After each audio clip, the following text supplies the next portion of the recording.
மதுரை மக்களே, மதுரை சிட்டிக்குள்ள அதுவும் உங்க பட்ஜெட்குள்ளேயே பிளாட் வாங்கணுங்கிற கனவு இப்போ கைகூடி வந்தாச்சு. மதுரையின் முதல் ப்ராஜெக்டில் ரோட்டுக்கு காசு இல்லாததால் 72 மணி நேரத்தில் 533 மனைகள் விற்கப்பட்டன. மீண்டும் ரோட்டுக்கு காசு இல்லாமல் பிரீமியம் வில்லா மனைகளை மதுரை வேலம்மாள் மருத்துவக் கல்லூரி அருகில் அறிமுகப்படுத்துகிறோம். Launching G Square Vagay Crest, Madurai Velammal medical college அருகில். Early bird price RERA approved villa plots வெறும் 9.9 lakhs%. சிட்டிக்குள்ள பிளாட் உங்க கனவு வீட்டுக்கான perfect spot. For bookings call. Tiruppur மாவட்டம் இடுவாய் பகுதியில் குப்பை கொட்டும் விவகாரத்தில் பொதுமக்கள் கைது செய்யப்பட்டதை கண்டித்து ஆர்ப்பாட்டத்தில் ஈடுபட முயன்ற பாஜகவினரை போலீசார் கைது செய்துள்ளனர். இதுகுறித்த கூடுதல் தகவல்களை செய்தியாளர் சுரேஷ்குமார் வழங்க கேட்கலாம். சுரேஷ்குமார், வணக்கம். தற்பொழுது ஆர்ப்பாட்டத்தில் ஈடுபட்டு இருப்பவர்களை போலீசார் கைது செய்திருக்கின்றனர். இது தொடர்பான முழு விவரங்கள். வணக்கம் சங்கீதா. திருப்பூர் மாநகராட்சியை பொறுத்தளவில் கடந்த 3 மாதங்களுக்கு மேலாக குப்பைகளை அகற்றுவதில் மிகப்பெரிய ஒரு தோல்வி தழுவி வருகின்றனர். இதன் காரணமாக கோவை மாநகராட்சிக்கு உட்பட்ட பகுதிகளில் நாள்தோறும் சேகரமாகக்கூடிய 700 டன்னுக்கு மேலான குப்பைகளை புறநகர் பகுதிகளில் கொட்டுவதற்கான தீவிர முயற்சிகளில் மாநகராட்சி நிர்வாகத்தினர் ஈடுபட்டிருக்காங்க. இதுல திமுக மேயராக இருக்கக்கூடிய தினேஷ் தொடர்ந்து புறநகர் பகுதிகளில் குப்பைகளை கொட்ட திட்டமிட்டு அதற்கான பணிகளை மேற்கொள்வதாக கூறி எங்கெல்லாம் மாநகராட்சி தரப்பிலிருந்து குப்பைகளை கொட்ட புறநகர் பகுதிக்கு கொண்டு சென்றாலும் அப்பகுதியில் போராட்டம் விடுகிறது. பொதுமக்களும் பல்வேறு கட்ட போராட்டத்தில் ஈடுபடுகின்றனர்.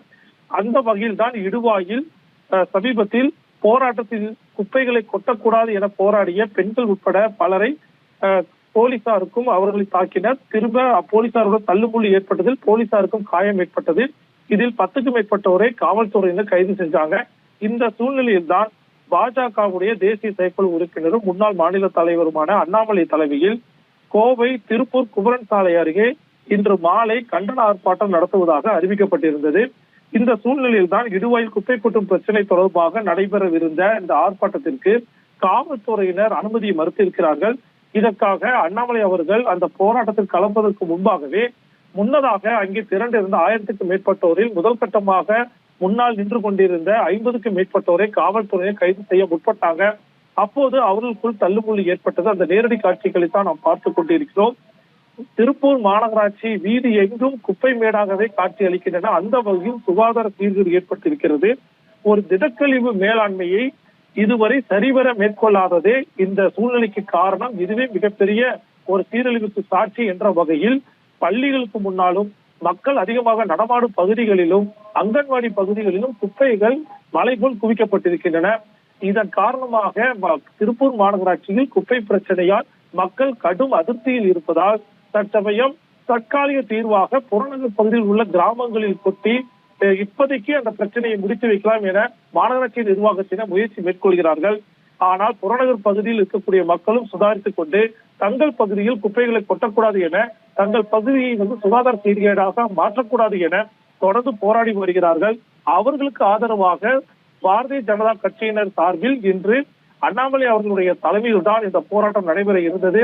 அண்ணாமலை வருவதற்கு முன்பாகவே கைது நடவடிக்கைகளை காவல்துறையினர் மேற்கொண்டதால் தற்சமயம் அங்கு தள்ளுமுள்ளு ஏற்பட்டிருக்கிறது. சற்று முன்பாக அண்ணாமலை அவர்கள் வருகையும் புரிந்திருக்கிறார்கள்.